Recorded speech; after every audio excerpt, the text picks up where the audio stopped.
Hey friends, welcome back to the channel, and it's lovely to see you all again.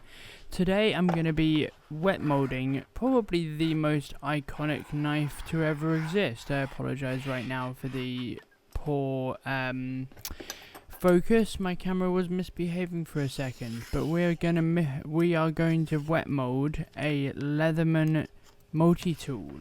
Specifically a LeatherMan Wave Plus. I've had this knife for several years and I haven't actually got a huge amount of use out of it up until now because I didn't really have any way to carry it. Here in the UK it's illegal to carry a knife that has a locking function, which obviously the LeatherMan does, but when you're out and about, let's say you're camping for instance, if you have a legitimate need for one, then you can, but please check your laws in your respective area. Don't take my word for it, la-di-da-di-da, I do not hold any responsibility.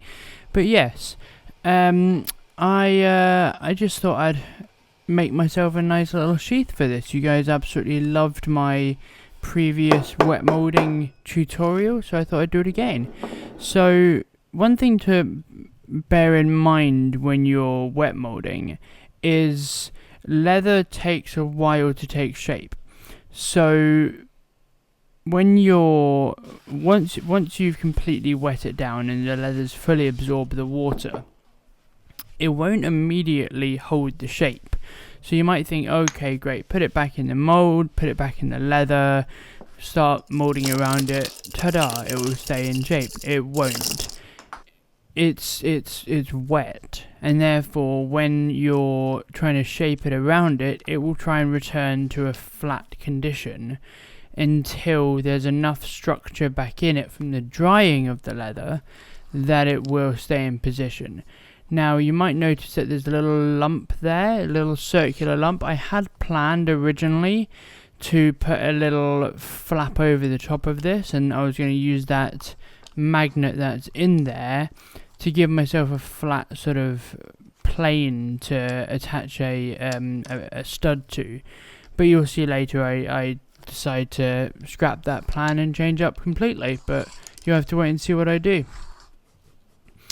But yeah, when you're wet moulding, you'll put a little bit of shape into it with your bone folder or your pen or whatever it is that you're using, and then it will relax a little bit again, and you'll do it again, and you'll put some more shape in it.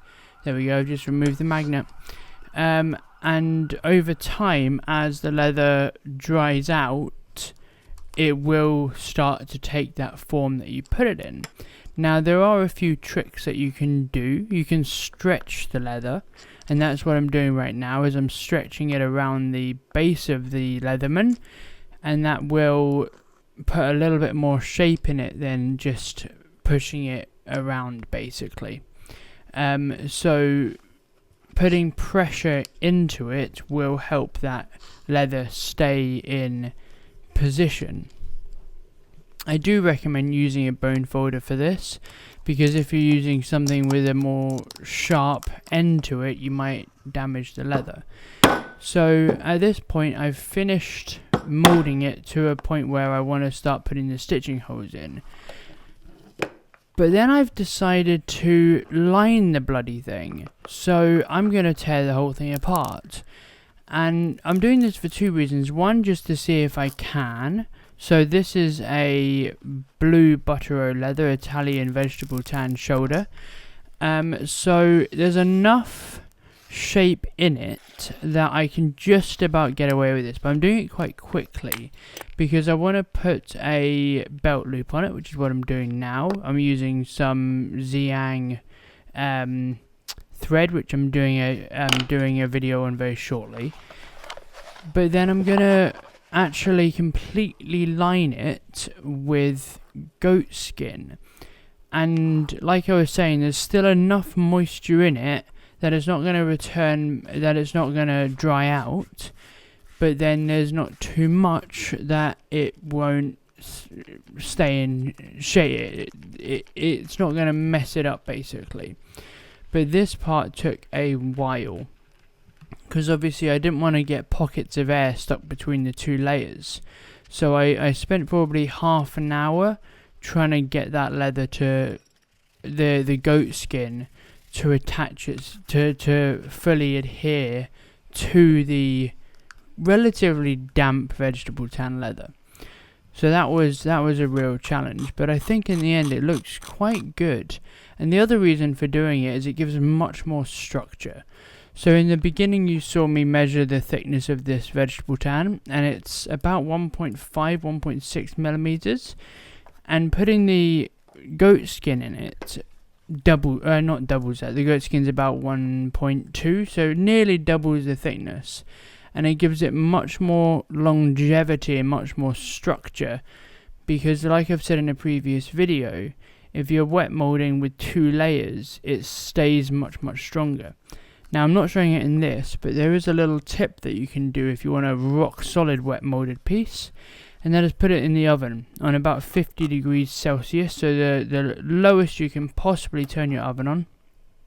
Put it in there, rub a bit of wax on the inside and the outside, 50 to 70 degrees, and leave it in there for probably about half an hour, 45 minutes, for that wax to fully permeate into the fibers, and it will get rock solid, which is what you want with a wet molded piece. It's kind of the entire point. You're not just creating a sheath, but you're creating a protective barrier for your piece. So that's all done. I actually really love stitching with this thread, and like I said, I'm going to be doing a video on it shortly, so do make sure you subscribe to the channel so you don't miss out on that. In this video I'm not cleaning up the edges. I'm going to do that off camera later. I am going to use this occasionally, this sheath, but it's more of a proof of concept. Can I wet mold this specific knife in this specific way of a lined wet molded sheath? So I was weighing up whether or not to keep the flap on, but I've decided to take it off just because it gives me a little bit more flexibility of how I'm going to use it. But thank you guys so much for watching. Don't forget to like, comment and subscribe, and I'll see you next time. Have a fantastic week.